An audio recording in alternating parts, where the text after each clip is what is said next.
चलिए कुछ easy easy questions और डिस्कस करते हैं, ठीक है ना, बहुत इजी हैं। तो लेट्स सी फर्स्ट क्वेश्चन। ये है हमारे पास, find equivalent resistance between A and B. A और बी के बीच में इक्विवेलेंट रेजिस्टेंस निकालनी है। इसका मतलब है जो सोर्स कनेक्ट करनी है वो ए और बी के बीच में कनेक्ट करनी है। जैसे ये कनेक्ट की हमने सोर्स। अब सोर्स का रूल क्या है, हमें पता है कि सोर्स के एक टर्मिनल से जितना करंट बाहर निकलेगा, अगर यहां से आई जाता है तो इसको इस टर्मिनल पे वापस आई भी चाहिए। एक से जितना निकलेगा दूसरे में उतना ही एंटर करेगा। अब देखो ये आई चला, आई में से कुछ पार्ट इधर चला गया, कुछ पार्ट इधर चला गया। जो इधर पहुंचा उसके पास फिर दो रास्ते थे। कुछ पार्ट अगर इधर चला गया और कुछ पार्ट इधर चला गया, लेकिन अगर इधर चला गया तो यहां से कहां जाएगा वो करंट? अब इधर आ गया है तो कहीं नहीं जा सकता। तो इसका मतलब वो करंट जो इसमें आ जाएगा वो बैटरी तक पहुंच नहीं पाएगा, और अगर वो बैटरी तक नहीं पहुंचेगा तो रिजल्ट क्या होगा? बैटरी के पास आई करंट निकला था, आई वापस एंटर नहीं करेगा, तो ये तो पॉसिबल नहीं हो सकता। इसका मतलब इस वाले में कोई करंट नहीं जाएगा। जो करंट इधर से ऐसे आया वो इधर चला जाएगा, ठीक है। तो ये रेजिस्टर तो बेकार है, इसको हटा दो, इट इज यूजलेस, इसका कोई रोल नहीं है हमारे पास। अब ये वाला करंट यहां पे पहुंचा, जब यहां पे पहुंचा, अगर अगेन इसका कुछ पार्ट इधर चला गया तो ये वापस नहीं पहुंच पाएगा बैटरी तक, और बैटरी को तो वापस चाहिए, तो रिजल्ट क्या होगा? ये भी बेकार है, इसको भी हटा दो, ठीक है ना। अब आई करंट आपका इसमें गया था, यहां पे आकर कर मान लो I1 इधर चला गया है, तो I माइनस I1 इधर गया है, I2 भी आप लिख सकते हो उसे। यही I माइनस I1 के पास तो एक ही रास्ता है, ऐसे आएगा, यहां पे पहुंचेगा I माइनस I1 और इधर से आएगा I1, तो दोनों को ऐड कर देंगे, इधर जाने वाला करंट हो जाएगा किरचॉफ लॉ से, वो I बन जाएगा, I वापस लौट जाएगा। अब देखो ये पूरा एक पाथ हो गया, तो ये तीन तो हो गए सीरीज में। इन तीनों को अगर सीरीज में कर दूं तो इन तीनों का रिजल्ट हो जाता है, इनका इक्विवेलेंट हो जाता है 30 ओम। तो इन तीनों को हटाओ, उसकी जगह एक लगा दो 30 ओम का, तो तीनों को हटा देता हूं मैं, उसकी जगह सिर्फ एक कनेक्ट कर देता हूं 30 ओम। ये हो गया। अब अगर आप देखो तो जितना पोटेंशियल ड्रॉप इसके अक्रॉस है उतना ही पोटेंशियल ड्रॉप इसके अक्रॉस है, क्योंकि यहां का जो पोटेंशियल है अगर x तो यहां का भी x है, ठीक है। और अगर यहां का y है तो यहां का भी y है, डायरेक्ट वायर से कनेक्टेड है। तो इसका मतलब ये दोनों तो हो गए पैरेलल में। अगर ये दोनों पैरेलल में हो गए तो इनका इक्विवेलेंट कितना हो जाएगा? एक इन दोनों में से बड़े वाली रेजिस्टेंस को न्यूमरेटर में लिखूं 30, नीचे कितने टाइम बढ़ी है इससे? 3 टाइम्स बढ़ी है, +1 कर दो, आर बिगर अपॉन n+1 लिखा था हमने, तो इससे आ जाता है 7.5 का रिजल्ट। दूसरा तरीका क्या है? दोनों को मल्टीप्लाई किया, 30 into 10 upon 30 plus 10, R1 R2 upon R1 plus R2, इससे भी कितना आ जाएगा? 7.5 आ जाएगा। इसमें से 10 कॉमन ले लो तो ये 10 कैंसिल आउट हो जाएगा, 3 + 1 4 हो जाएगा, 4 से 30 को डिवाइड करोगे, यही 4 से 30 डिवाइडेड है तो आ जाएगा। इसका मतलब इन दोनों को हटा दूं मैं एक रेजिस्टर से और उसकी वैल्यू लूं 7.5 ओम की, तो रिजल्ट होगा। तो चलो हटा देते हैं इन दोनों को एक रेजिस्टर से। दोनों हटाया, एक ले लिया मैंने, और वो कितना हो गया? 7.5 ओम का हो गया, ठीक है। अब देखो करंट जो भी आया, आई इधर से आया, यही एक रास्ता है, तो ये तीनों सीरीज में हो गए, तो इसका रिजल्ट हो गया 27.5, ठीक। इसका रिजल्ट आ गया हमारे पास 27.5 ओम का। देखो फिगर मैंने बिल्कुल वही पहले वाला सेम लिया है, लेकिन अब कैसे कह दिया है कि find R equivalent between B and D. B और डी के बीच में इक्विवेलेंट रेजिस्टेंस निकालनी है। इसका मतलब आपकी से जो आप सोर्स कनेक्ट करोगे वो बी और डी के बीच में कनेक्ट करोगे। कैसे कनेक्ट होगी सोर्स? एक बार कनेक्ट करके देखें।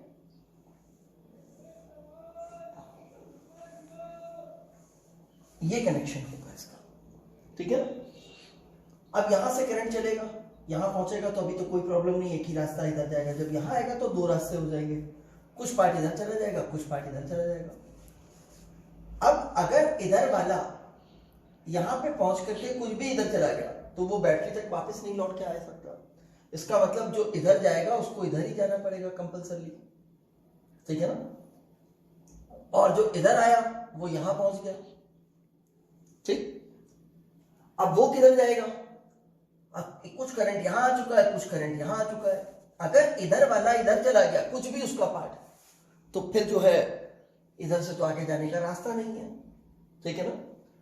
तो रिजल्ट क्या होगा अब हमारे पास? इसका मतलब है यहां जो करंट इधर से आ गया है वो इधर तो जा नहीं सकता, तो उसको मजबूरी है इधर ही आएगा। वो इधर आ गया, इधर से भी कुछ करंट आया था, इधर से भी कुछ करंट आया, दोनों मिलेंगे इधर चले जाएंगे। फिर से एक बार इस चीज को देखते हैं कि कैसे हुआ हमारी वर्किंग। इधर से करंट निकला, यहां पहुंचा, कुछ पार्ट इधर चला गया, कुछ पार्ट इधर चला गया। जो इधर गया था वो इसमें गया, वही इसमें गया, ठीक है। तो ये तीन हो गए सीरीज में, उसके साथ ये वाला हो गया पैरेलल में। तो इतने पार्ट के रिजल्ट में ये तीन सीरीज में, इन तीनों के सीरीज का रिजल्ट इसके साथ पैरेलल में, और उसके साथ ये सीरीज में, और उसके साथ ये भी सीरीज में, ठीक है। तो ये सर्किट हुआ। तो इसका मतलब है सबसे पहले तो मैं इन तीनों को हटाऊं और इनकी जगह एक लगा दूं रेजिस्टर, सिंगल रेजिस्टर। तो लगा करके देखते हैं वो सिंगल, तीनों की सीरीज के इक्विवेलेंट का, वो ये लग गया 30 ओम का, ठीक है ना। ये वाला हमें मालूम चल चुका है यूजलेस है, ये वाला हमें मालूम चल चुका है यूजलेस है। अब देखें, ये दो हो गए पैरेलल में, यानी कि इन दोनों को एक ही वैल्यू से हटाया जा सकता है। अगर इन दोनों को एक ही वैल्यू से हटाया जा सकता है तो इस 30 और इस 10 के लिए एक ही रेजिस्टर लगाए हम, तो इन दोनों के पैरेलल कॉम्बिनेशन का हो जाएगा, वो हो जाएगा 30/4 दैट इज 7.5। तो इन दोनों को हटाया, इन दोनों की जगह एक ही लगा दिया 7.5, ठीक है। अब ये तीनों तो आपको दिख रहा है सीरीज में हो गए, तो रिजल्ट हो गया 27.5 ओम। तो फिर से सेम फिगर, आपकी से कह रहा है कि बी और सी के बीच में इक्विवेलेंट रेजिस्टेंस निकाल दो। इसका मतलब सोर्स बी और सी के बीच में कनेक्ट करेंगे। तो भाई बी और सी के बीच में मैंने सोर्स कनेक्ट कर दी। अब देखते हैं सोर्स से करंट चला, इस तरह से आई, यहां पे पहुंचा, ये तो एक ही रास्ता है। लेकिन जब करंट यहां पे पहुंचा तो दो रास्ते हो गए, एक पार्ट इधर जा सकता है, एक पार्ट इधर जा सकता है। अब जो पार्ट इधर चला गया, अगर उसमें से कुछ भी इधर चला गया तो वो बैटरी तक वापस नहीं आ पाएगा, तो इसमें कुछ नहीं जाएगा। ये यूजलेस रेजिस्टर है आपके पास, ठीक है। इसका मतलब जो इधर से गया वो ऐसे जाएगा, अब वो यहां पे पहुंच गया, और इधर से जो गया था वो यहां पे पहुंच गया। अगर इधर वाले का कुछ भी पार्ट इधर चला गया तो वापस नहीं लौट पाएगा, तो ये भी यूजलेस हो गया, ठीक है। अब इधर वाले को अगर बैटरी से लौटना है तो उसके पास एक ही रास्ता है कि इधर से होकर के जाए। तो ये यहां से जो करंट आया था वो ऐसे गया, इधर से जो करंट आया था वो ये गया। तो इसका मतलब ये दो सीरीज में हो गए और ये दो सीरीज में हो गए।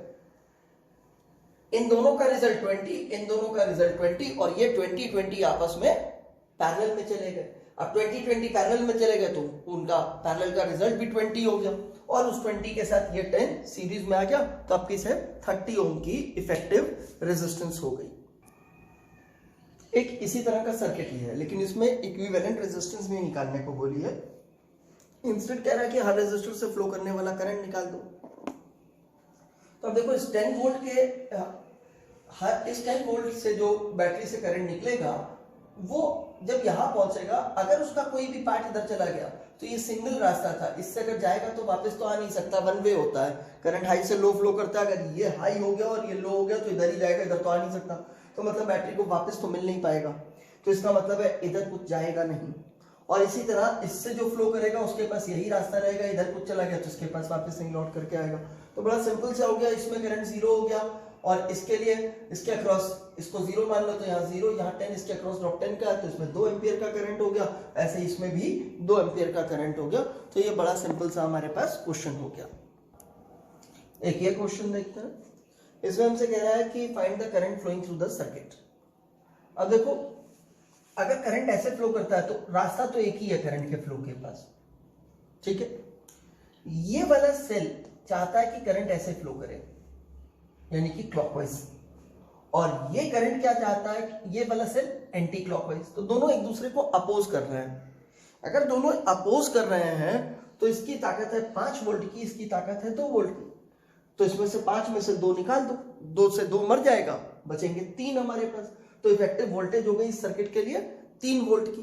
3 वोल्ट की अप्लाइड वोल्टेज हो गई, और रेजिस्टेंस क्योंकि एक ही रास्ता है तो दोनों सीरीज में ही है, 30 ओम की रेजिस्टेंस हो गई।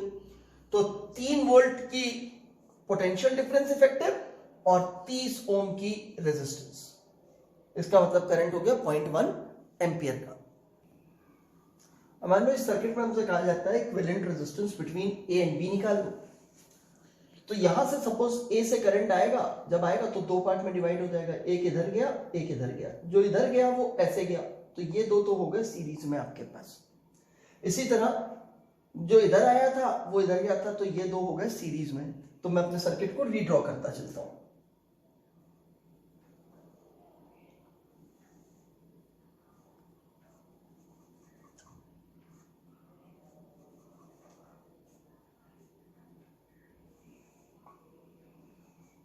ये दो सीरीज में हुए 2 ओम हो गया, ये दो सीरीज में हुए 6 ओम हो गया। अब हम यहां पहुंच गए, यहां से कुछ करंट इधर चला गया, वो ऐसे जाएगा, जो इधर चला गया वो इधर चला गया, यानी कि ये दो फिर सीरीज में हो गए और ये दो फिर सीरीज में हो गए। तो फिर से बना लेते हैं इन्हें।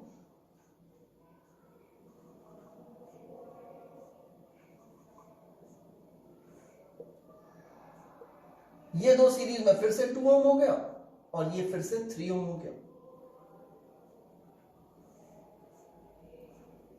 अब हम यहां पहुंच चुके हैं, जो करंट इधर चला गया वो ऐसे ही जाएगा, जो इधर चला गया वो ऐसे ही जाएगा, यानी कि फिर से 1-1 वाले सीरीज में और 2-2 वाले सीरीज में हो गए, 3-3 वाले, सॉरी 1-1 और 3-3 वाले, 1-1 के साथ 3-3 के साथ सीरीज में।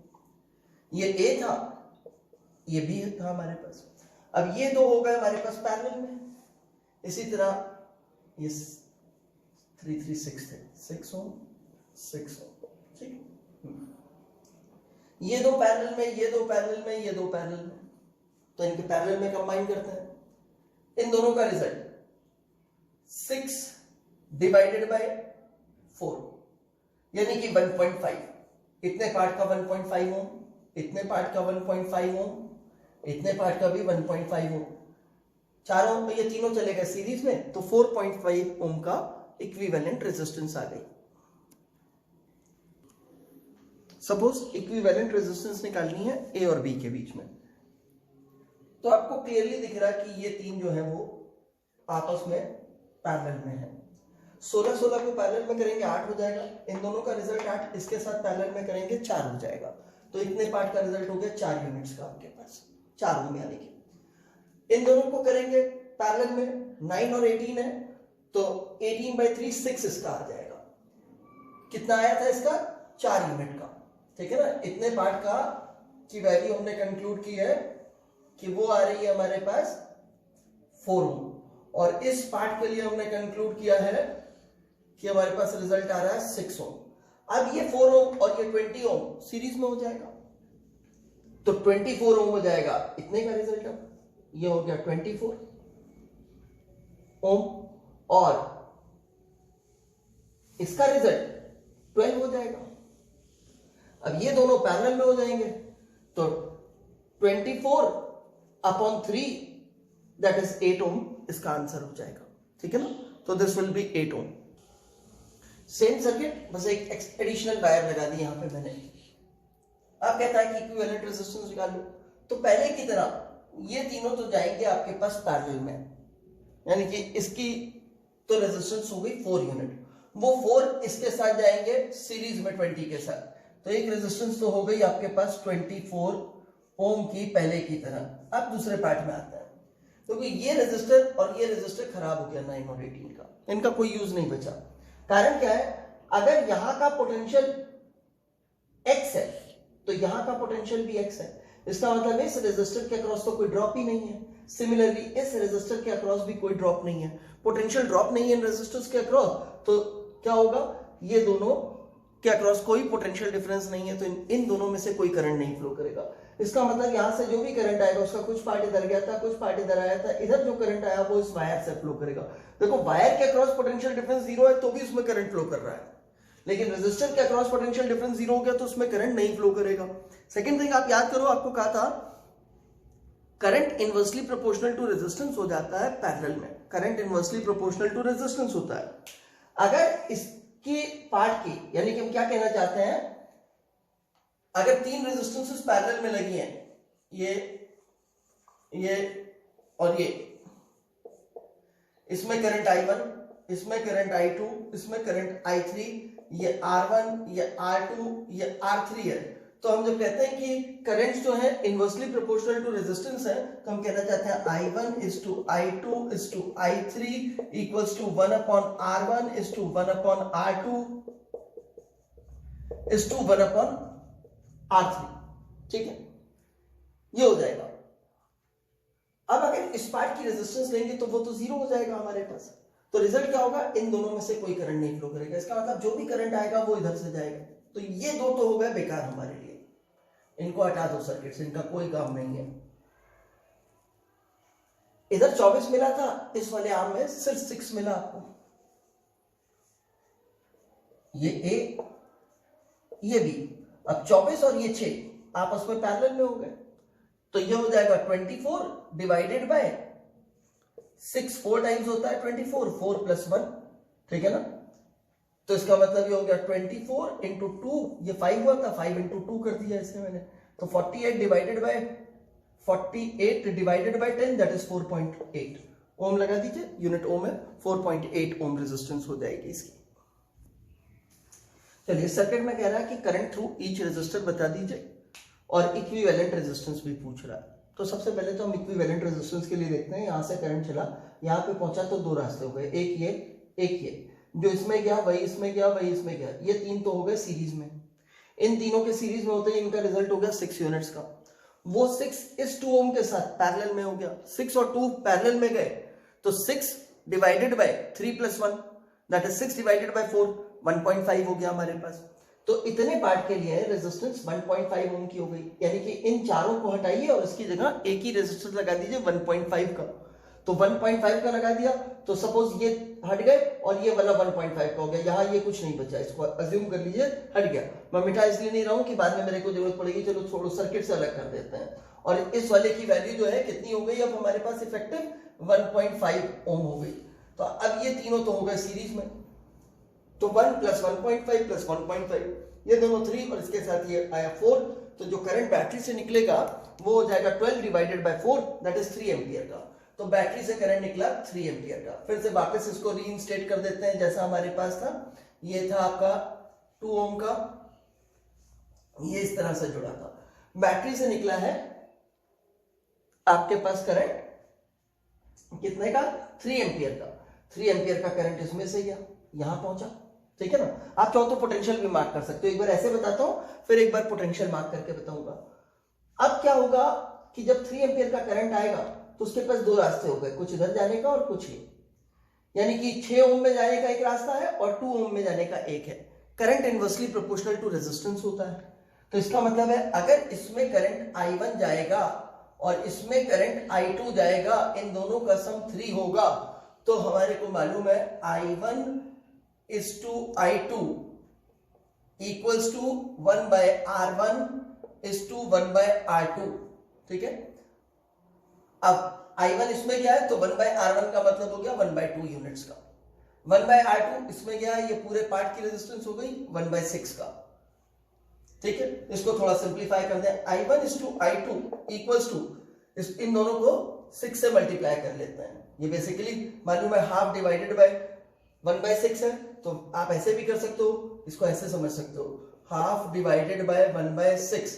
तो 6 ऊपर चला जाएगा, 2 नीचे आ जाएगा, 3 आ जाएगा ये आपके पास, ठीक है ना। तो I1 is to I2 क्या हो गया, 3:1 का रेशियो हो गया। अब देखो इनकी रेजिस्टेंस का रेशियो क्या था, 2:6 यानी कि 1:3। तो करंट का रेशियो क्या होगा, उसका जस्ट उल्टा, 3:1 का करंट हो गया। अब 3:1 का करंट हुआ है, तो जो रेशियो आया 3:1, उन दोनों नंबर्स को ऐड कर लो, 4। करंट के 4 हिस्से कर दो, मतलब ये कर दिए करंट के, टोटल करंट के 4 हिस्से। टोटल करंट कौन सा है, 3 एम्पियर वाला। ये तो हो गए 4 हिस्से। उसमें से इसमें कितना पार्ट जाएगा, 3 पार्ट जाएगा। 3 पार्ट इसमें जाना है, तो इंटू 3 पार्ट इसमें भेज दो। और 3 एम्पियर बाय 4 जो एक हिस्सा बचा है, 1 पार्ट इसमें जाएगा, ठीक है ना। तो ये आ गया आपके पास 9 एम्पियर बाय 4, जिसे आप 2.25 एम्पियर कह सकते हैं, और ये वाला आ गया आपके पास 3/4 दैट इज 0.75 एम्पियर। दोनों को फिर से ऐड करोगे तो 3 एम्पियर दिखाई देगा। तो आपको इन तीनों से जाने वाला करंट, इससे जाने वाला करंट मिल गया, इससे मालूम चल गया 3, और लौटना भी बैटरी के पास 3 है, तो इसमें से भी आने वाला 3 हो गया। ठीक है, क्लियर है ये चीज। देखो एक और चीज देखो, अब एक अच्छी चीज आप और देखो।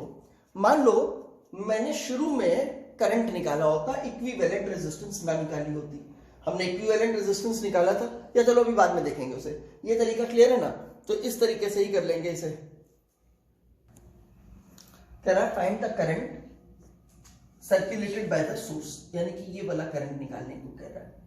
अब अगर हमें ये करंट निकालना है तो हम सबसे पहले हमें निकालना होगा आर इक्विवेलेंट। आर इक्विवेलेंट मिल जाएगा तो this much divided by R equivalent, यानी कि 2 volt divided by R equivalent हमें करंट आई दे देगा। तो चलो देखते हैं। इस सर्किट में करंट आई यहां से एंटर कर रहा है और यहां से ये करंट एग्जिट करेगा इस सर्किट में। अगर आप देखो तो ये वाली लाइन ऑफ सिमेट्री है। इसको 2 पार्ट में स्प्लिट कर दो, 2.5 ओम इधर चला जाएगा, 2.5 ओम इधर, तो 2.5 ओम की इमेज 2.5 ओम के बराबर। इस 10 की उस लाइन में, लाइन को मिरर की तरह ट्रीट करो, ये इमेज हो जाएगी। इसकी इमेज ये हो जाएगी, इसको भी 2.5 में 2 पार्ट में स्प्लिट कर दो तो इमेज हो जाएगी। इसका मतलब इस जंक्शन पे, इस लाइन पे जितने भी जंक्शन आएंगे उसे ब्रेक करोगे, तो ये 2.5 वाला ब्रेक करोगे, लेकिन ऑब्जेक्ट इमेज जोड़ना है दोबारा में, तो ये दोनों जुड़ करके फिर 5 हो जाएंगे, ये भी 5 हो जाएगा। ब्रेक हुआ आपका ये वाला। इसमें ऑब्जेक्ट ये था, इमेज ये था, ये इससे जुड़ गया, ये इससे जुड़ गया। ठीक है, इस तरह का सर्किट बन गया। अब जो करंट आया वो जब यहां पहुंचा उसका कुछ पार्ट, तो उसका एक पार्ट इधर से गया ऐसे, तो इसका मतलब ये दो तो सीरीज में हो गए, ये दोनों हो गए 20 सीरीज में, और उसके साथ ये 5 चला गया पैरेलल में। 20 ओम और 5 ओम अगर पैरेलल में है तो हमारे पास आ जाएगा 20 divided by 4 + 1 that is 20 divided by 5 4। तो इतने पार्ट के लिए रेजिस्टेंस हो गई 4 यूनिट की। इतना पार्ट पूरा हटाओ, उसकी जगह एक रेजिस्टेंस लगा दो 4 ओम की, ये 4 ओम लग गई। ये बिल्कुल वैसा ही आपके पास, तो इसकी भी 4 ओम होगी। लेकिन मैं एक बार दोबारा कैलकुलेट कर रहा हूं, इसलिए कर रहा हूं कि कहीं कोई कैलकुलेशन में मिस्टेक तो नहीं की, ये केयरलेस मिस्टेक, कोई ह्यूमन एरर तो नहीं हो गया। तो चलिए देख लेते हैं। ये दोनों गए 20 और 5 को पैरेलल में कनेक्ट करना है। 20 × 5 अपॉन 20 + 5 दैट इज 20 × 5 अपॉन 25। 5 5 जा 5 4 जा 4 आ गया, तो इसको भी रिप्लेस कर दीजिए 4 से। तो इन तीनों का रिजल्ट भी आपके पास 4 ओम आ गया। अब ये 4 ओम ये 4 ओम पैरेलल में हो गया, तो रेजिस्टेंस हो गई 2 ओम की। ईएमएफ भी 2 वोल्ट का है, पोटेंशियल भी 2 वोल्ट का है, तो 2 volt divided by 2 ohm 1 ampere का करंट आ गया। आई की वैल्यू 1 एम्पियर मिल गई हमें। चलिए सबसे पहला काम है इसमें हमारे को कह रहा है कि आप आर इक्विवेलेंट निकाल दीजिए, और जब आर इक्विवेलेंट निकल जाए तो इस वाले 4 ओम में कह रहा है कितना करंट फ्लो करेगा वो बता दीजिए। ठीक है, तो चलिए सबसे पहले आर इक्विवेलेंट निकालने के लिए देखते हैं। बैटरी से करंट चलेगा, जब यहां आएगा तो उस करंट के पास 2 रास्ते हो जाएंगे, एक इधर चला जाएगा, एक इधर। जो इधर गया वो ऐसे ही यहां पे पहुंचेगा, इधर वाला यहां करके 2 पार्ट में चला जाएगा, इधर और इधर, यहां से होते हुए दोनों मिलेंगे। इधर वाला करंट और इधर वाला करंट यहाँ पे मिलेंगे और इससे होते हुए आ जाएंगे। ठीक है, तो इसका मतलब है ये दो तो पैरेलल में हो गए, दोनों के अक्रॉस पोटेंशियल डिफरेंस सेम है, सेम पॉइंट्स के अक्रॉस कनेक्टेड है। अगर ये दोनों पैरेलल में हो गए तो इन दोनों का रिजल्ट हो गया हमारे पास 4 4 क्या पैरेलल का 2। उस 2 के साथ ये 4 सीरीज में चला गया, यानी कि ये आर्म हो गया हमारे पास 6 ओम का, ये ऊपर वाला आर्म 4 ओम का, ये मिडिल वाला आर्म जिसमें 3 रेजिस्टर अभी दिख रहे थे ये हो गया 6 ओम का हमारे पास, और ये नीचे वाला आर्म जिसमें एक सेल और एक रेजिस्टर लगा हुआ है 1.6 ओम, और ये है 4 वोल्ट। ये हो गया। अब हमें दिखा ये और ये पैरेलल में हो गए। अगर ये दोनों पैरेलल में हो गए तो इन दोनों को पैरेलल में ऐड कर दें, तो ये हो जाएगा 6 × 4 upon 10 R1 R2 upon R1 + R2, ये हो गया 2.4। तो 2.4 ओम ये हो गया आपके पास, इतना पार्ट हो गया 2.4 ओम। उसके साथ ये सीरीज में चला गया, तो 2.4 और 1.6 4 ओम हो गया। 4 ओम को 4 से डिवाइड किया, दिस 4 वोल्ट डिवाइडेड बाय 4 ओम, हमें 1 एम्पियर का करंट मिल गया, तो बैटरी से निकलने वाला करंट तो हो गया 1 एम्पियर का, ठीक है। अब हमसे पूछा था इसमें जाने वाला करंट, इसमें जाने वाला करंट यानी कि यहां पे जाने वाला करंट पूछा है, तो वो है ये 6 वाला हमारे पास, ठीक है। तो इस 6 के लिए निकालना है हमारे को। इसमें से कितना करंट जा रहा है, इसमें से करंट जा रहा है 1 एम्पियर का। मान लो कि ये 0 वाला पॉइंट है, यहां से यहां तक का ड्रॉप हुआ 1 एम्पियर का करंट कंक्लूड किया था हमने, 1 इंटू 1.6, तो यहां का पोटेंशियल हुआ 1.6 आपके पास, ठीक है। और अगर इसका इसका 0 है तो इसका 4 होगा, इसका 4 होगा तो यहां पे 4 होगा, ये 4 वोल्ट का हो गया आपके पास। ये 1.6 है तो ये भी 1.6 होगा, तो यहां से यहां तक ड्रॉप कितना हो गया, 4 माइनस 1.6, 4 में से 1.6 माइनस कर दिया, 2.4 का ड्रॉप हो गया। 2.4 वोल्ट का इतने के अक्रॉस ड्रॉप है, तो ये वाला करंट I1, पोटेंशियल ड्रॉप यहां से यहां तक का 2.4 वोल्ट का हो गया, डिवाइडेड बाय यहां से यहां तक की रेजिस्टेंस, वो हमने कंक्लूड की थी 6 ओम, 6 4 24.4 एम्पियर का करंट इधर हो गया, ठीक है। एक और चीज कर सकते थे आपको मालूम था कि यहां से जो करंट आ रहा है वो 1 एम्पियर का आ रहा है, इस आर्म की रेजिस्टेंस 6 4 है इधर आपके पास, तो current inversely proportional to resistance जाएगा। अगर दो ही रेजिस्टेंस है, या R1 या R2 या I1 या I2, यहां से यहां तक का पोटेंशियल ड्रॉप तो सेम ही है, तो I1 R1 equals to I2 R2, इसका मतलब I1 upon I2 equals to R2 bye R1। अगर इसको ऐसे लिख दूं मैं, I1 upon I1 plus I2 equals to R2 upon R1 plus R2, ये लिख सकता हूं। अब I1 प्लस I2 तो I हो जाएगा, तो इस चीज को मैं लिख सकता हूं I1 upon I equals to R2 upon R1 plus R2, या मैं I1 को कह सकता हूं R2 upon R1 plus R2 into I। ऐसे ही अगर मुझे I2 निकालना होगा तो I2 की वैल्यू सिर्फ यही बदलेगा, ऊपर वाला term R1 upon R1 plus R2 into I हो जाएगा। अब देखो मेरे को इसमें करंट निकालना है, तो मुझे ऊपर न्यूमरेटर में इसकी रेजिस्टेंस रखनी है, ऊपर तो मेरे पास 4 आ गया, नीचे इन दोनों का सम लिखना है, R1 प्लस R2 था वो 10 आ गया, और जो टोटल करंट फ्लो कर रहा था यहां वाला दैट इज 1 एम्पियर का, वो लिखना है, तो ये हो गया 4 डिवाइडेड बाय 10 दैट इज 0.4, और यहां पे भी आपने 0.4 कंक्लूड किया था, तो 0.4 एम्पियर का करंट हो गया। ये करंट स्टेडी स्टेट में इस 2 ओम से फ्लो करने वाला करंट कितना होगा और इस कैपेसिटर में स्टोर्ड चार्ज कितना होगा, दो चीजें पूछी हैं। अब हमें मालूम है जब स्टेडी स्टेट आएगी तो ये वाले आर्म में तो करंट फ्लो नहीं कर पाएगा, कैपेसिटर ब्लॉक कर देगा, इसका मतलब जो करंट चलेगा वो इसमें और इसमें डिवाइड हो जाएगा, तो ये दोनों तो हो गए पैरेलल में हमारे पास। अगर ये दोनों पैरेलल में हो गए तो इन दोनों की रेजिस्टेंस निकाले हम, 3 into 2 divided by 3 plus 2, 3 into 2 6 हुआ और 3 प्लस 2 5 हुआ, 6 डिवाइडेड बाय 5 दैट इज 1.2। उस 1.2 के साथ ये 2.8 हो गया सीरीज में, तो 1.2 प्लस 2.8 ये हो गया 4 ओम का। 4 ओम की टोटल सर्किट की रेजिस्टेंस हो गई स्टेडी स्टेट में। अब 4 ओम की रेजिस्टेंस हो गई, 6 वोल्ट की बैटरी है, तो जो करंट निकलेगा इस बैटरी से उस करंट I की वैल्यू की बात करें तो वो हो जाएगा 6 volt divided by 4 ohm that is 1.5 ampere, 1.5 ampere का करंट निकलेगा, ठीक है। अब ये 1.5 एम्पियर का करंट आएगा, तो इसमें जाने वाला करंट सपोज I1 है, अगर हम I1 निकालना चाहते हैं तो I1 कितना होगा, ये दोनों पैरेलल में है तो ये वाली रेजिस्टेंस लिखी, नीचे इन दोनों का सम लिखा 5 इंटू टोटल करंट लिखा, ये हो गया इनवर्सली प्रोपोर्शनल टू रेजिस्टेंस लिखा था, ये हो गया 5.3 से करेंगे तो 15 कैंसिल हो जाएगा, 0.3 को 3 से मल्टीप्लाई करेंगे 0.9 हो जाएगा, तो I1 equals to 0.9 ampere.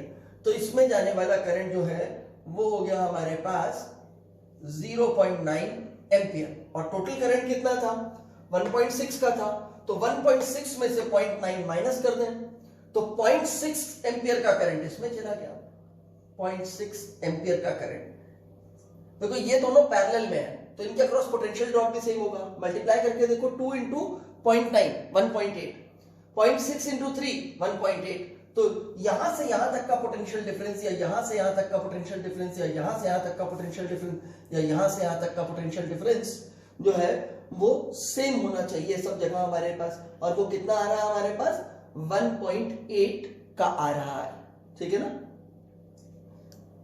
0.6 into 3 किया हमने, 1.8 का आया। एक बार फिर से चेक कर लेते हैं सारी चीजों को। सबसे पहले इन दोनों को पैरेलल में किया हमने, तो हमने लिखा 3 इंटू 2/3 प्लस 2 ओम, ये 6 हुआ, एक 2 मैंने एडिशनल मल्टीप्लाई किया इसमें, ये 5 हुआ, इसमें भी एक 2 मल्टीप्लाई किया कि वैल्यू ना चेंज हो, तो ये रिजल्ट आ गया 1.2 ओम का। दिस इज 1.2 ओम। अब इस 1.2 ओम के साथ ये 2.8 चला गया सीरीज में, तो आर इक्विवेलेंट स्टेडी स्टेट का वो कितना हो गया 1.2 प्लस 2.8 ओम, ये आ गया 4 ओम। सोर्स से गिवन करंट कितना हो गया 6 वोल्ट डिवाइडेड बाय 4 ओम, 4 बन गया 4, 2 बच गया 0.5 एम्पियर, ये करंट आ गया हमारे पास, ठीक है ना। इस करंट को हमने इनके इनवर्स रेशियो में डिवाइड कर दिया, ओके। तो ये हमारे को वैल्यूज मिल गई थी, तो अब सारी चीजें हमारे पास क्लियर है। तो अब इसके अक्रॉस आपको पोटेंशियल ड्रॉप मालूम चल चुका है। वो पोटेंशियल ड्रॉप कितना है 1.8 वोल्ट का है आपका, ठीक है ना। 1.8 वोल्ट का पोटेंशियल डिफरेंस है, ठीक है। अच्छा, इस रेजिस्टर के अक्रॉस ड्रॉप कितना होगा। सपोज मैंने मान लिया कि ये वाला जो है वो 0 होगा, तो ये वाला मेरे पास 6 वोल्ट का हो जाएगा। इसमें करंट कितना गया है, जितना बैटरी से निकला है करंट 1.5 उतना इसमें गया है, तो 1.5 को 2.8 से मल्टीप्लाई कर दूं, 2.8 1.5 को 3/2 लिख लिया, ये 1.4 4.2, तो यहां 4.2 वोल्ट हो गया। 4.2 वोल्ट यहां पे आया आपके पास ड्रॉप होकर के, उसके बाद यहां से यहां जाने में 6 वोल्ट का आपका ड्रॉप आया। नहीं, करंट ऐसे फ्लो करना ना, सॉरी ये माइनस में आएगा, नहीं हाँ ये ठीक है, ठीक लिखा है, सॉरी 4.2 वोल्ट, ओके। 4.2 हो गया, ये 0 हो गया, और यहां ये राइज करेगा, इधर ड्रॉप हुआ है इधर राइज करेगा, तो 4.2 का ड्रॉप हुआ और राइज 6 का हुआ, तो इफेक्टिव चेंज कितना आया 1.8 का, जो आपने पहले भी कंक्लूड किया था। अब इस कैपेसिटर के अक्रॉस भी 1.8 का, इसमें कोई ड्रॉप नहीं है क्योंकि इसमें कोई करंट नहीं है, तो जो भी ड्रॉप है वो इसी के अक्रॉस है। कैपेसिटर के प्लेट के अक्रॉस आपको पोटेंशियल डिफरेंस 1.8 का मिल गया है। चार्ज होता था Q equals to CV, C आपको ऑलरेडी क्वेश्चन में गिवन है 0.7 माइक्रोफेराड, और V आपने निकाल लिया है इसके अक्रॉस का 1.8 वोल्ट। इनको मल्टीप्लाई कर लेते हैं, Q इक्वल्स टू 7 8 56, 5 आया, 7 1 7 और 5 12 आया, 1.26 फैराड, और वोल्ट को मल्टीप्लाई किया कूलम हो गया, माइक्रो साथ में लगा दिया, इतने माइक्रो कूलम का चार्ज हो गया। चलिए, कह रहा है कि करंट सप्लाइड बाय द या current circulated by the battery, और दूसरी चीज कह रहा है इस 2 एम्पियर में फ्लो करने वाला करंट। हम मान लेते हैं ये 0 पे है, तो ये 0 पे हो गया, ये 0 पे हुआ तो ये भी 0 पे हो गया। इसका मतलब है अगर यहां का पोटेंशियल मैं x मान लूं, ये तो 6 वोल्ट हो गया, ये 0 पे है तो ये 6। तो आप देखोगे कि इसके अक्रॉस पोटेंशियल डिफरेंस x का है, इसके अक्रॉस भी पोटेंशियल डिफरेंस x का है, तो मतलब ये दो तो पैरेलल में हो गए, ठीक है ना, ये दोनों पैरेलल में हो गए। सर्किट कैसा बना देखिए एक बार दोबारा, ऐसे यहां से चलते हैं हम, इस तरह से चले, हमें एक रेजिस्टर ये मिला,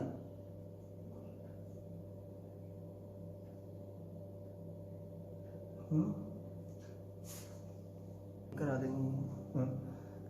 इसमें सॉरी एक गलती हो गई है, क्वेश्चन में एक चीज में लिखना भूल गया, यहाँ का एक और रेजिस्टर है 3 ओम का, ठीक है ना। फिर से रीस्टार्ट करते हैं एक बार क्वेश्चन को, दोबारा रीस्टार्ट करेंगे।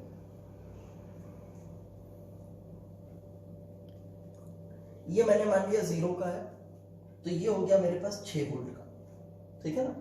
अब अगर आप बैटरी से देखो तो बैटरी के पॉजिटिव टर्मिनल से ये भी कनेक्टेड है, बीच में कुछ नहीं है, यहां से चलोगे तो ये भी बैटरी से कनेक्टेड है, यानी कि 6 वोल्ट है, ठीक। इसका पोटेंशियल मान लेते हैं x है। अब इसको और इसको देखो तो इसके अक्रॉस 6 का और x का पोटेंशियल डिफरेंस यानी कि 6 माइनस एक्स का या x माइनस 6 का, ऐसे यहाँ पे भी सेम पोटेंशियल डिफरेंस है। तो ये दो तो हो गए पैरेलल में, ठीक है ना। हम बैटरी से एक बार दोबारा भी सर्किट बना के देखते हैं, वैसे तो हमारे पास और भी तरीके, लेकिन एक बार हम सर्किट रीड्रॉ करके देखते हैं। हमने बैटरी के पॉजिटिव टर्मिनल से स्टार्ट किया। बैटरी के पॉजिटिव टर्मिनल्स में एक रेजिस्टर ये जुड़ा हुआ है, ये कनेक्शन हुआ, एक ये जुड़ा हुआ है और एक ये भी बैटरी के पॉजिटिव टर्मिनल से जुड़ा है। तो 3 रेजिस्टर बैटरी के पॉजिटिव टर्मिनल से जुड़े हैं।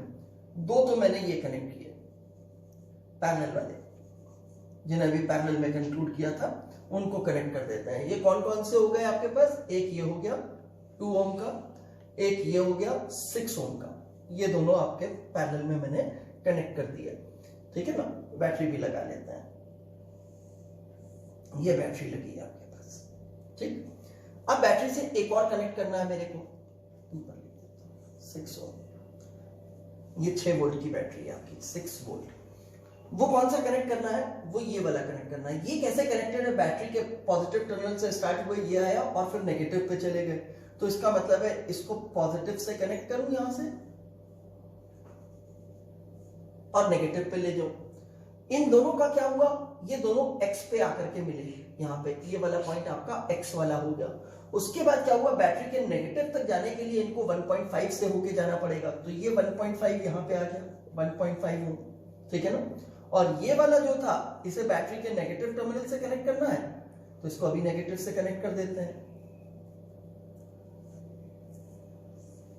ये बैटरी के नेगेटिव से कनेक्ट हो गए। ये कौन सा वाला था? ये 3 ओम वाला था। अब देखो सर्किट बड़ा आसानी से दिखने लगा हमारे को। ये दो चले गए पैरेलल में, 6 और 2 पैरेलल में गए तो 1.5 आ गया। इन दोनों का रिजल्ट 1.5 ओम। उसके साथ ये 1.5 सीरीज में, तो 1.5 1.5 3, इतने पार्ट का 3 ओम हो गया। उसके साथ ये 3 ओम पैरेलल में, 3 ओम पैरेलल में गया तो 1.5 ओम। तो टोटल रेजिस्टेंस हो गई सर्किट की 1.5 ओम। बैटरी लगी है 6 वोल्ट की, तो बैटरी से सप्लाइड करंट, सर्कुलेटेड करंट हो गया 6 वोल्ट डिवाइडेड बाय 1.5 ओम, ठीक है ना। 1.5 को मैंने 3/2 लिखा, 2 ऊपर चला जाएगा, इससे 3 से इसको कैंसिल किया 2 और ये 2 ऊपर गया तो 4, तो 4 एम्पियर का करंट मिला बैटरी से हमें, ठीक है ना। ये वाला करंट जो बैटरी से आया वो 4 एम्पियर का करंट आया। अब हमसे कह रहा था कि इस 2 एम्पियर वाले में करंट बता दो, तो ये कितना था? 3 यूनिट का था, ठीक है ना। इसको मैं एक काम करता हूं, थोड़ा सा ऐसे कर, चलो यही करने देते हैं, ठीक है। ये पूरे आर्म की, इतने पूरे आर्म की रेजिस्टेंस कितनी थी? ये आपने कंक्लूड की थी 3 ओम है। तो जब करंट आएगा तो एक इस आर्म के लिए करंट जाएगा और दूसरा क्या होगा? ये इसको ऐसे करते हैं, ये कनेक्शन कर लो चाहो तो, ठीक है। बैटरी के पॉजिटिव टर्मिनल से कनेक्ट करना था, अभी भी पॉजिटिव से कनेक्टेड है। तो क्या हुआ कि एक करंट तो इसमें चला गया, एक इसमें चला गया आपके पास डिवाइड होकर के, और दोनों ही 3 ओम के हैं तो दोनों में इक्वल जाएगा। 4 एम्पियर का आया था तो 2 एम्पियर का करंट इधर चला गया और 2 एम्पियर का करंट ये आ गया। अब 2 एम्पियर का करंट जब इसमें गया तो वो इनमें डिवाइड होगा। रेजिस्टेंसेस का रेशियो क्या है? 1:3 का। तो करंट का रेशियो क्या होगा? 3:1 का। यानी कि 4 पार्ट कर लूं, उसमें से 3 पार्ट इसमें भेज दूं, तो 4 पार्ट किए इसके 2 एम्पियर बाय 4, 3 भेजा 2 ampere by 4 whole multiplied to 3, 2 ampere by 4 into 3, ठीक है ना। इससे निकल आएगा हमारे पास, तो 1.5 एम्पियर का इसमें चला गया आपके पास, तो इस तरह से, और 1.5 इसमें चला गया एम्पियर, तो बचा हुआ 2 एम्पियर था, टोटल 0.5 एम्पियर इसमें चला गया। अच्छा 1.5 को इससे मल्टीप्लाई करूं 2 से तो कितना आएगा? 3 वोल्ट। इसका मतलब है इन 2 पॉइंट्स के बीच में ड्रॉप आ रहा है 3 वोल्ट, तो इधर से भी उतना ही आना चाहिए। 0.5 को 6 से मल्टीप्लाई करोगे तो वो भी 3 वोल्ट आ रहा है आपके पास। तो ये हमारे पास सर्किट सिंप्लीफाई हो। चलिए ये क्वेश्चन देखते हैं। यहाँ पे 14 वोल्ट की बैटरी लगी है, ये 2 ओम का रेजिस्टेंस, ये 4 ओम का रेजिस्टेंस, ये 2 ओम का रेजिस्टेंस, ये 2 ओम का रेजिस्टेंस, बीच में ये AB एक कनेक्टिंग वायर है जिसकी रेजिस्टेंस 0 ट्रीट करेंगे हम, नेग्लिजिबल होगी। This is a connecting lead. हमारा क्वेश्चन जो है वो इस पे ये है कि जो करंट फ्लो करेगा इस वायर AB में उसकी डायरेक्शन क्या होगी। चार ऑप्शन है हमारे पास। पहला ऑप्शन कहता है the direction will be from A to B, ठीक है। दूसरा कहता है बी से ए फ्लो करेगा करंट। तीसरा ऑप्शन कहता है इसमें कोई करंट फ्लो नहीं करेगा। और चौथा ऑप्शन कहता है कि इसे प्रिडिक्ट नहीं किया जा सकता कि इसमें कितना करंट और किस डायरेक्शन में करंट फ्लो करेगा, ऐसा कोई प्रिडिक्शन पॉसिबल नहीं है। अब देखो इसमें ज्यादा समझदारी मत करना, कोई ये दोनों पॉइंट तो जुड़े हुए हैं, बीच में कुछ नहीं है, तो इन दोनों का पोटेंशियल सेम होगा। अगर यहाँ का पोटेंशियल x होगा तो यहाँ का पोटेंशियल भी x होगा, और जब पोटेंशियल डिफरेंस ही नहीं है तो करंट क्यों फ्लो करेगा। ये बात ट्रू होती है कि जब पोटेंशियल डिफरेंस नहीं होगा तो करंट नहीं फ्लो करेगा, लेकिन अगर कनेक्टिंग वायर लगा हो तो इस चीज को मत अप्लाई करना। अब रीजन क्या है क्यों नहीं अप्लाई करना, यहाँ कोई रेजिस्टेंस लगी होती है और यहाँ का उसके बाद भी पोटेंशियल सेम होता, तब तो ये बात बिल्कुल ठीक थी कि उस रेजिस्टेंस में कोई करंट फ्लो नहीं करता। लेकिन अभी ये बात ट्रू नहीं है। कारण क्या है, अब देखो ये भी तो कनेक्टिंग वायर है, क्या इसमें करंट नहीं फ्लो कर रहा है यहाँ से यहाँ, इनके बीच में भी तो कोई पोटेंशियल डिफरेंस नहीं है। सच्चाई तो ये है कि एक्चुअल में तो इनके बीच में कुछ पोटेंशियल डिफरेंस है, लेकिन क्या वो पोटेंशियल डिफरेंस नेग्लिजिबल है, हम उसे निग्लेक्ट कर रहे हैं। जैसे मान लो यहाँ के लिए हम कह रहे हैं अगर ये इस जगह की ये पोटेंशियल x है तो हो सकता है अगर मान लो ये कम है, सपोज हमें मालूम है पहले से ये कम है, तो ये क्या है 0.999999 ऐसे 2-3 हजार बार लिख दो 99 पॉइंट के बाद, और उसके बाद x लगा दो, तो आप देखो कितना क्लोज हो गया 1 के, बहुत क्लोज हो गया ना 1 के। तो इसका मतलब है कि मोर और लेस 1x हो गया वो हमारे पास, इसीलिए हम उसे x लिख रहे हैं। अभी हमें नहीं मालूम कि ऊपर का पोटेंशियल ज्यादा या नीचे का पोटेंशियल ज्यादा, वो हमें कंक्लूड करना होगा, ठीक है ना। तो चलिए इसका मतलब इसमें करंट तो होगा, इसमें करंट नहीं होता अगर ये बैलेंस व्हीटस्टोन ब्रिज होता। अभी नहीं है, देखो 2 डिवाइडेड बाय 4 आता 1/2 और ये 2 डिवाइडेड बाय 2 आता है 1, दोनों इक्वल नहीं है रेशियो। अगर ये रेशियो इक्वल होता तो ये बैलेंस व्हीटस्टोन ब्रिज होता, तब यहाँ कोई करंट फ्लो नहीं करता, अभी यहाँ करंट फ्लो करेगा, ठीक। अब हम निकालना चाहते हैं कि वो करंट किस डायरेक्शन में फ्लो करेगा। हमें अभी उसमें मैग्नीट्यूड में कोई दिलचस्पी नहीं है, हमारा क्वेश्चन सिर्फ ये जानना चाहता है कि उसकी डायरेक्शन क्या होगी करंट की, तो वो हम कंक्लूड करने की कोशिश करते हैं। देखो अब ये 2 ओम और ये 4 ओम पैरेलल में है, कैसे मालूम चला पैरेलल में है, देखो अगर इसका पोटेंशियल 0 मान लूं तो यहाँ का पोटेंशियल 0, यहाँ का पोटेंशियल 0, फिर इस जगह का 14 है तो यहाँ का भी 14 और यहाँ का भी 14, ठीक है।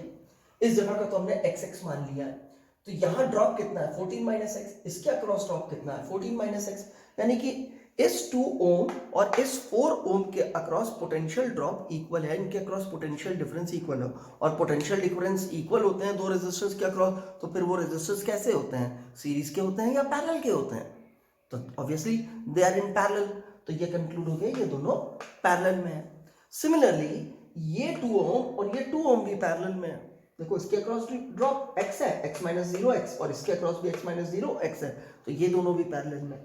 अगर मैं इन 2 ओम और 4 ओम को पैरेलल में कनेक्ट कर दूं, यानी कि पैरेलल में करके इनको एक रेजिस्टर से रिप्लेस करना चाहूं, तो उसकी वैल्यू कितनी हो जाएगी, उसकी वैल्यू हो जाएगी 4 × 2 8 डिवाइडेड बाय 4 + 2 6, यानी कि 8/6 या 4/3 कह लो। तो ये वाले पार्ट की रेजिस्टेंस हो गई 4 ओम/3, 4 ओम/3, और इस पार्ट की ये 2 अगेन पैरेलल में है तो इसकी 1 ओम हो गई, और ये वाला दोनों का रिजल्ट दैट इज 4 ओम/3 और इन दोनों का रिजल्ट दैट इज 1 ओम, ये आपस में सीरीज में है, तो मैंने दोनों को ऐड कर दिया, तो यहां से आ गया मेरे पास 7 ओम/3, ये रेजिस्टेंस आ गई पूरे सर्किट की। अब पूरे सर्किट की इक्विवेलेंट रेजिस्टेंस मालूम है और अप्लाइड वोल्टेज भी पता है 14 वोल्ट की, तो करंट कितना हो जाएगा, करंट होता है total EMF that is 14 volt है इस केस में, डिवाइडेड बाय टोटल रेजिस्टेंस इस केस में 7 ओम/3 है, ये हुआ इतने एम्पियर का। अब 7 से इसको कैंसिल किया 2, 3 ऊपर चला गया, 6 एम्पियर का करंट मिल गया हमारे को। इसका मतलब इस बैटरी ने जो करंट की सप्लाई दी है वो 6 एम्पियर का करंट है। अब वो 6 एम्पियर का करंट जो है आगे ट्रैवल करेगा, ठीक है ना। देखो हमने कहा मैग्नीट्यूड में इंटरेस्टेड नहीं है तो मैंने वैसे ही निकाल दिया।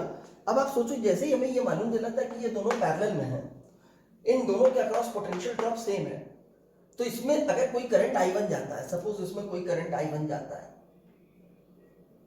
और इसमें कोई करंट I2 जाता है, तो 2 इंटू i1 इसके अक्रॉस ड्रॉप होगा, यानी कि 2i1 का मतलब 14 माइनस एक्स होगा, और इसमें 4i2 का मतलब 14 माइनस एक्स होगा। इसका मतलब है 2i1 और 4i2 इक्वल है। वैसे भी आपको मालूम है इनवर्सली प्रोपोर्शनल होना था, ये छोटी रेजिस्टेंस है तो इसमें ज्यादा करंट जाएगा। इनफैक्ट ये वाली रेजिस्टेंस 4 ओम वाली 2 ओम की डबल है, तो 2 ओम वाले में जो करंट जाएगा वो 4 ओम में जाने वाले करंट का डबल होगा, यानी कि i2 का डबल करंट होगा, i1 का मतलब 2i2 होगा, यहाँ पे ये डबल करंट होगा उसका। तो अब ये समझ में आ गया, इसमें ज्यादा करंट जा रहा है, इसमें कम जा रहा है। सपोज मैं उसे 2i2 ही लिख देता हूँ, ये 2i2 करंट है, ये हमें कंक्लूड हो गया। अब हमने कहा ये दोनों भी तो पैरेलल में है, जितना ड्रॉप इसके अक्रॉस है उतना ही ड्रॉप इसके अक्रॉस है। अगर इसमें जाने वाला करंट i3 है तो इसमें जाने वाला करंट भी i3 ही होना चाहिए, तभी ड्रॉप 2i3 का मतलब x माइनस 0, और यहाँ पे भी 2i3 का मतलब x माइनस 0। इधर 2i2 आया था, इधर i2 आया था, फिर भी i3 गया है, इसका मतलब है इधर से जरूर कोई करंट आया है। वो कितना करंट आया है? वो करंट आया है हमारे पास इधर i3 जाने के लिए i3 माइनस i2। अब देखो ये करंट आया, दोनों को ऐड किया, i3 बना, जाने वाला करंट i3 हो गया, किरचॉफ का फर्स्ट लॉ था, ठीक है ना। तो करंट इधर से इधर आया ताकि इधर का करंट बढ़ जाए, और इधर कुछ कम हो गया आपके पास। इधर कितना कम हो गया? इधर 2i2 आ रहा था, उस 2i2 में से आप ये वाला करंट माइनस कर दीजिए तो आपको इधर का करंट मिल जाएगा, ठीक है ना। और वो करंट i3 होगा, उसे मतलब हम i3 के बराबर रखेंगे, चाहे कुछ भी दिख रहा हो हमारे को। तो अब हमें मालूम चल गया करंट का फ्लो होता है यहां से यहां, ए से बी की तरफ करंट का फ्लो होता है, ठीक है। अब अगला क्वेश्चन, मान लो हमसे पूछा होता कि कितना करंट फ्लो करता है ए बी वायर में, उसकी डायरेक्शन भी बताओ प्लस उसका मैग्नीट्यूड भी बताओ। डायरेक्शन तो हमने कंक्लूड कर दी, अब मैग्नीट्यूड की बात करते हैं। चलिए मैग्नीट्यूड के लिए फिर से देखते हैं कि हमें मैग्नीट्यूड निकालते वक्त पूरी वर्किंग के लिए हमें क्या करना चाहिए। अब हमें मालूम है 6 एम्पियर का करंट दो पार्ट में डिवाइड होगा, उसमें से कुछ जाएगा i2 में और कुछ जाएगा इसमें। ये दोनों पैरेलल में, आप चाहो तो इनवर्स प्रोपोर्शन में करके वो करंट भी निकाल सकते हो, ठीक है, वो करंट भी निकाल सकते हो, लेकिन मैं उसको एक दूसरे तरीके से निकालूंगा। वैसे तो मैं निकाल ही सकता हूँ, 6 आ रहा है तो 4 इसमें जाएगा, 2 इसमें जाएगा, 4 इसमें जाएगा तो 4 इंटू 2 8 का ड्रॉप इसमें होगा, और इसमें 2 जाएगा तो 2 इंटू 4 8 का ड्रॉप इसमें होगा। ऐसे भी आप निकाल सकते हो, लेकिन मैं इसे एक बार दूसरे तरीके से लिखता हूँ। मैंने कहा यहां से यहां तक का जो ड्रॉप है वो है 14 माइनस एक्स, और उसको अगर इस रेजिस्टेंस से डिवाइड कर दूं तो इधर जाने वाला करंट मिल गया। ऐसे ही इधर जाने वाले करंट की बात लिखूं तो ये करंट आ गया मेरे पास 14 माइनस एक्स अपॉन 4, और दोनों को ऐड कर दूं तो इस जंक्शन से कुछ करंट इधर गया था, कुछ करंट इधर गया था, कुछ इधर आया था। जो आया था वो 6 एम्पियर था, ये वाला जो गया है वो ये है, इधर जो गया है वो ये है, तो इसका मतलब है इन दोनों का सम तो फिर 6 एम्पियर होना चाहिए। इसे मैंने 6 एम्पियर लिख दिया, ठीक है ना। एक बार पहले वाले तरीके से भी बोलता हूं इसको छोड़ करके। मैंने कहा 6 एम्पियर का करंट आया है, ये दोनों पैरेलल में है, तो करंट को डिवाइड कर दो इनकी रेजिस्टेंस के इनवर्स प्रोपोर्शन में। ये 1:2 का रेशियो है रेजिस्टेंस का, तो करंट हो जाएगा 2:1 के रेशियो में।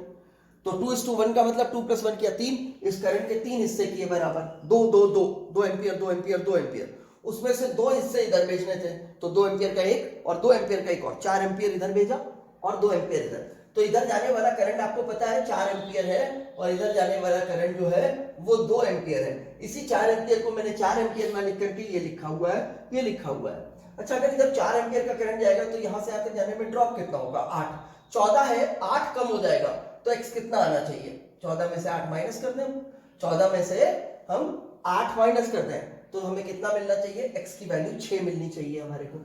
ऐसे इसमें 2 जा रहा है तो ड्रॉप कितना है? 8 का। 14 में से 8 माइनस कर दे तो ये भी 6 वोल्ट मिलना चाहिए। देखिए क्या यहां से भी x हमें 6 वोल्ट मिलता है? इस पूरी इक्वेशन को हमने 4 से मल्टीप्लाई किया, इसको भी 4 से मल्टीप्लाई किया, इसको भी 4 से मल्टीप्लाई किया, और इसको भी 4 से मल्टीप्लाई कर दिया। 2 से इसको कैंसिल किया, 2 2 into 14 28, 2 into minus x minus 2x, 4 4 cancel out, 14 minus x equals to 24, ठीक है। अब 28 प्लस 14 ये हो गया 42, ये 24 में इधर ले आया माइनस 24, और माइनस 3x जो इधर हुआ था वो उधर ले गया 3x, तो x इक्वल्स टू, अब 42 में से 24 माइनस कर दें, 18 आता है, 18 ही आता ना भाई, देखें 12 में से ये गया 8, एक इधर से कैरी कर लिया था, 3 बचा था 18, तो x की वैल्यू आई हमारे पास 18, ये 3x था ना, इसको बाई 3 भी करो, इतने वोल्ट की आई, तो x की वैल्यू हो गई 6 वोल्ट। देखो पहले भी 6 वोल्ट था, अभी भी आपको 6 वोल्ट कंक्लूज हुआ, तो हमें x की वैल्यू मिल गई 6 वोल्ट। अब मैं इसमें जाने वाला करंट निकालता हूं, इसमें पोटेंशियल डिफरेंस है 6 वोल्ट का। अब x की वैल्यू आपको 6 मालूम चल चुकी है, तो इसमें पोटेंशियल डिफरेंस है 6 वोल्ट का, x माइनस 0 यानी कि 6 माइनस 0 6 वोल्ट का, और 2 ओम की रेजिस्टेंस है। I निकालूं तो I हो जाएगा V बाय R, V ये है, R 2 है, तो इसमें जाने वाला करंट कितना हो गया हमारे पास 6 डिवाइडेड बाय 2, इसमें जाने वाला करंट 3 एम्पियर का हो गया। देखो 4 एम्पियर का करंट आया था, उसमें से 3 एम्पियर इधर गया, तो फिर इसमें कितना गया होगा 1 एम्पियर। अभी हम आगे भी चेक करेंगे क्या ऐसा ही हुआ है या नहीं हुआ है। यहां से यहां तक जाने वाला करंट कितना है, ड्रॉप है 6 का, 2 से डिवाइड किया 6 को, तो वो भी करंट मिला 3 एम्पियर, ठीक है। इधर से कितना आ रहा था 2, एक इधर से आया, मिला दोनों 3 एम्पियर। ये हो गया हमारे पास इस सर्किट का रिजल्ट। अब देखो एक नया सर्किट तैयार है, देखो ज्यादा कुछ नहीं बदला, 14 वोल्ट की बैटरी थी, उसकी जगह 23 वोल्ट लगी है, 14 ही लगा लो, ठीक है ना, कोई ऐसे फर्क नहीं पड़ने वाला है। यहां पे वायर लगी थी, अब वहां पे रेजिस्टर लग गया। जब वायर लगी थी तब क्या था, ये दोनों पैरेलल में थे, अब ये दोनों पैरेलल में नहीं रह गए, यहां का पोटेंशियल अलग होगा, यहां का पोटेंशियल अलग होगा, और हो सकता है सेम भी हो, ठीक है ना। इस वाले पर्टिकुलर फिगर के लिए हो सकता है सेम हो, हर बार सेम होगा ऐसा नहीं है, मार्क करके देखते हैं, अभी मालूम चल जाएगा सेम है कि अलग अलग है। इसका पोटेंशियल मान लेते हैं 0 है, तो ये 0 पे हो गया, ये 0 पे हो गया, ठीक है। ये 23 पे हो गया तब, तो ये 23 पे हो गया, ये 23 पे हो गया। अब मुझे मालूम तो है नहीं यहाँ कितना है, तो मैंने x मान लिया, और यहाँ भी पता नहीं है इक्वल है या नहीं है, तो y मान लिया। अगर इक्वल होता होगा तो x इक्वल्स टू y आ जाएगा, और नहीं होता होगा तो दोनों की वैल्यूज अलग अलग आ जाएंगी हमारे पास, कोई फर्क तो पड़ता नहीं है हमारे को। अब हमने ये मान लिया, ठीक है ना।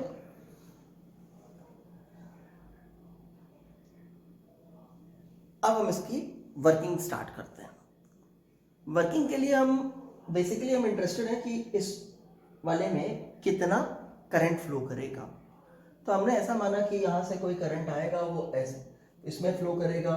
ये जंक्शन लिया मैंने सपोज, तो इस जंक्शन पे 3 जगह है मेरे पास करंट के पास पाथ की, एक ये वाला पाथ बनता है इधर से, एक ये बनता है, एक ये बनता है। मैंने मान लिया कि जो जो x के साथ नेबरिंग जंक्शंस हैं उन पाथ्स में जिनमें करंट फ्लो कर रहा है, जैसे ये पाथ बन रहा है तो ये एक जंक्शन आ गया, ये पाथ बन रहा है तो एक जंक्शन ये आ गया, एक पाथ ये बन रहा है तो ये जंक्शन आ गया। कहा इन तीनों जंक्शन के जो पोटेंशियल है 23 वोल्ट, 0 वोल्ट और y वोल्ट, उनमें सबसे ज्यादा वैल्यू जो है y की, x की है।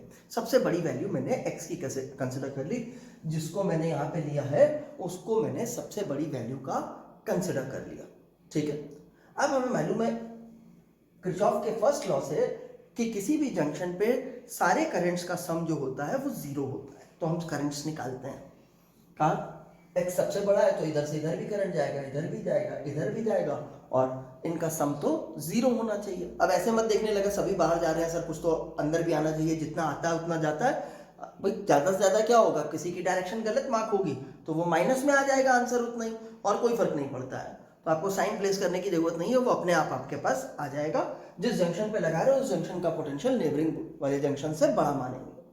तो यहां से यहां तक का पोटेंशियल डिफरेंस कितना हो गया, ये हो गया x माइनस 23, तो मैंने लिखा x माइनस 23 वोल्ट का पोटेंशियल डिफरेंस, डिवाइड कर दिया रेजिस्टेंस से, तो इस आर्म में जाने वाला करंट मिल गया का प्लस, यहां का पोटेंशियल डिफरेंस लिया x माइनस 0 x ही हो गया, डिवाइडेड बाय ये वाली रेजिस्टेंस कर दिया 2, इसमें जाने वाला करंट मिल गया।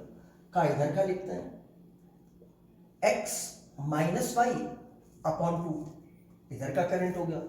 इस जंक्शन से तीनों तरफ के तीन ही रास्ते थे, तीनों रास्तों के करंट्स मैंने लिख दिए हैं और उनको ऐड कर दिया है किरचॉफ के पहले लॉ के अकॉर्डिंगली, इसे इक्वल्स टू 0 रख दिया। इसको थोड़ा सा सिंप्लीफाई कर लेते हैं। अब ये 2 तो सब में से कॉमन हो जाएगा या एलसीएम हो जाएगा और इक्वल के उधर जाके वो तो 0 हो जाएगा, तो x plus x plus x 3x, y का टर्म है -y, और ये -23 जो इधर था इसको इक्वल के उधर ले गए, +23 हो गया। इसे कह दिया मैंने ये फर्स्ट इक्वेशन है। बिल्कुल इसी तरह से जो जंक्शन जिस पे y मार्क किया हमने पोटेंशियल, उस जंक्शन के लिए भी हम किरचॉफ का फर्स्ट लॉ यानी कि KCL, किरचॉफ्स करंट लॉ या नोड थ्योरम अप्लाई कर देते हैं।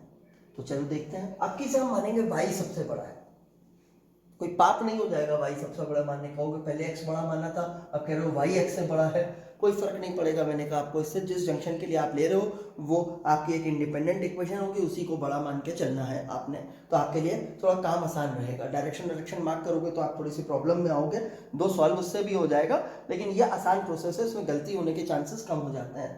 तो करते हैं, यहां से यहां तक का डिफरेंस कितना हो गया, y -23 अपॉन 4 करंट हो गया, प्लस यहां से यहां तक का पोटेंशियल डिफरेंस कितना हो गया, y बाय 2 कर दिया, इसमें जाने वाला करंट हो गया। यहां से यहां तक का पोटेंशियल डिफरेंस कितना हो गया, y माइनस एक्स, इसे भी इस रेजिस्टर से डिवाइड कर दिया, इसमें जाने वाला करंट हो गया। तो ये इस y वाले जंक्शन से जो 3 रास्ते थे, उन तीनों रास्तों पे जाने वाले करंट्स लिख करके उनको ऐड कर दिया है, तो sum of the currents at the junction 0 हो गया ये, ठीक है। अब हर एक को मैं पूरी इक्वेशन को 4 से मल्टीप्लाई करता हूं। जब इसे 4 से मल्टीप्लाई करूंगा तो ये 4 कैंसिल आउट हो जाएगा। जब इसे 4 से मल्टीप्लाई करूंगा तो 2y मिलेगा, इसे 4 से मल्टीप्लाई करूंगा 2y मिलेगा, 2y यहां मिला, 2y यहां मिला, 4y, और यहां पे सिर्फ y मिला था, 5y मिलेगा। लेकिन पहले मैं x का टर्म लिख लेता हूं, पहले भी सबसे पहले x लिखा था तो अभी भी x का टर्म लिखता हूं। तो एक टर्म मिला था -2x, सिर्फ एक ही जगह x था, 4 से मल्टीप्लाई किया था, -2x का टर्म मिला, तो मैंने -2x लिखा। आप कैलकुलेशन अपने तरीके से भी कर सकते हो, जैसे आपको ठीक लगे। उसके बाद प्लस मैंने 5y कर दिया, 2y यहाँ का, 2y यहाँ का, y यहाँ का, ठीक है। और इधर -23 मिल रहा था, इक्वल के उधर ले गया, ये हो गया +23 उधर जाकर के। ये इक्वेशन 2 हो गई। अब 2 इक्वेशंस हैं और 2 ही वेरिएबल्स हैं, साइमल्टेनियसली सॉल्व किया जाता है, करा जा सकता है। चलो सॉल्व करके देखते हैं। कहा इक्वेशन 1 इंटू 5 प्लस इक्वेशन 2 कर देते हैं। जब इक्वेशन 1 को 5 से मल्टीप्लाई करूंगा तो मैंने देखा ये -5y हो जाएगा, यहाँ +5y है, दोनों को ऐड करूंगा तो y तो हट जाएगा, x ही बचेगा, उसके लिए सॉल्व कर लेंगे। तो इसे 5 से मल्टीप्लाई किया, 15x आया, 15x में ऐड किया -2x, तो वो हो गया 13x। y का टर्म तो मालूम ही है, कैंसिल हो रहा है। अब इसको मल्टीप्लाई किया 5 से, 5 इंटू 23, उसमें ऐड किया 23 कॉमन ले लो, तो 5 इंटू 23 प्लस 23 में 23 कॉमन लिया तो ब्रैकेट में 5 + 1 आ गया, दैट इज 6 इंटू 23 आ गया। ये आ गया 6 इंटू 23। अभी मैं यूनिट भी लगा देता हूँ वोल्ट, क्योंकि x जो है वोल्ट में होगा तो उसका यूनिट भी प्लेस कर देते हैं, वोल्टेज के लिए मार्क कर देते हैं। Now x equals to 6 into 23 upon 13 volt, ठीक है। इससे अच्छा यार 26 लिया होता, जब इतनी वोल्टेज लेनी थी तो 26 लिया होता, कम से कम कैलकुलेशन तो आसान होती, ठीक है। चलो जो भी लिया है, अब इसको आप सिंप्लीफाई कर सकते हो, तो आपको x की वैल्यू मिल गई, इतनी x की वैल्यू आ गई। x की वैल्यू आ गई तो आप पहली इक्वेशन या दूसरी इक्वेशन, पहली ये है सॉरी, दूसरी है, किसी भी एक में x की वैल्यू रख दो, y ऑब्टेन कर लो। तो y कितना हो रहा है, 3x माइनस 23, यहां से देखो तो y हो रहा है, इसको इधर ले जाओ, इसको उधर ले जाओ, तो y है 3x माइनस 23, तो 3x का मतलब इसे 3 से और मल्टीप्लाई कर दूं, 3 इंटू 6 इंटू 23 अपॉन 13 माइनस 23, ठीक है ना। ये y उधर गया, 3x माइनस 23 किया, तो ये हो गया मेरे पास। अब ये 18, इसको ऐसे भी लिख सकता हूं मैं,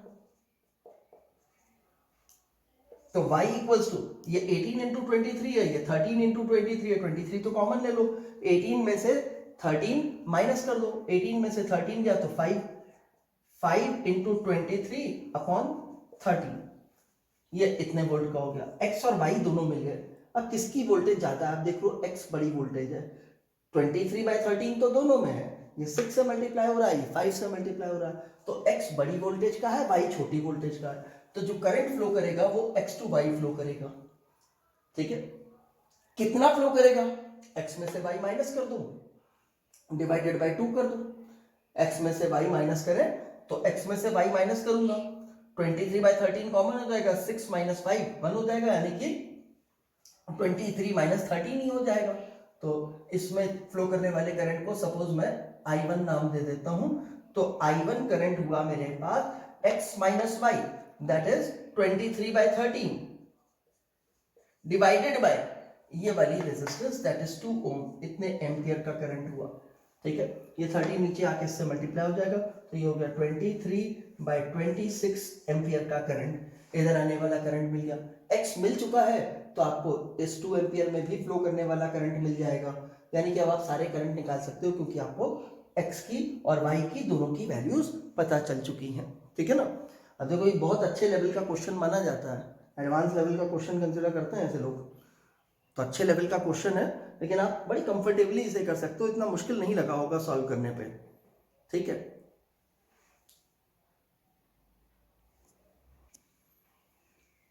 देखो ये सारा खेल प्रैक्टिस का है, जितनी प्रैक्टिस करोगे उतना चीजें आएंगी, और प्रैक्टिस नहीं करोगे तो चीजें नहीं आएंगी। अभी इजी लग रहा है, आप बिना किए खुद करने की कोशिश करोगे तो मुश्किल में फंस जाओगे, लेकिन अगर प्रैक्टिस करोगे तो थोड़ी शुरू में प्रॉब्लम लगेगी, लेकिन वो धीमे धीमे प्रॉब्लम कम होती जाएगी, खत्म हो जाएगी, और आपका कॉन्फिडेंस लेवल बहुत होगा, कैसा भी क्वेश्चन होगा कर लोगे आप। उसके लिए लेकिन प्रैक्टिस बहुत जरूरी है। मैंने आपको होमवर्क प्रोवाइड किया हुआ है, कुछ का सबमिट हो चुका है वो होमवर्क, कुछ का अभी तक सबमिट नहीं हुआ है, जबकि उसकी डेडलाइन जो है इनफैक्ट कल की थी, फिर एक्सटेंड की थी आज 12 बजे तक, लेकिन अभी तक शाम हो चुकी है, अभी तक होमवर्क पूरी तरह से सबका सबमिट नहीं हुआ है। ठीक है, तो उसे सबमिट करो। अगले टॉपिक में हम आगे पढ़ेंगे, बेसिक सर्किट्स हमने पढ़ लिया। मैंने कहा ये सारा खेल प्रैक्टिस का है, आप जितनी प्रैक्टिस करोगे उतना आपका इंप्रूव करेगा। आगे हम जो है दूसरे टॉपिक्स जो इस चैप्टर में हमारे बचे हुए हैं वो कंप्लीट करेंगे करंट इलेक्ट्रिसिटी के।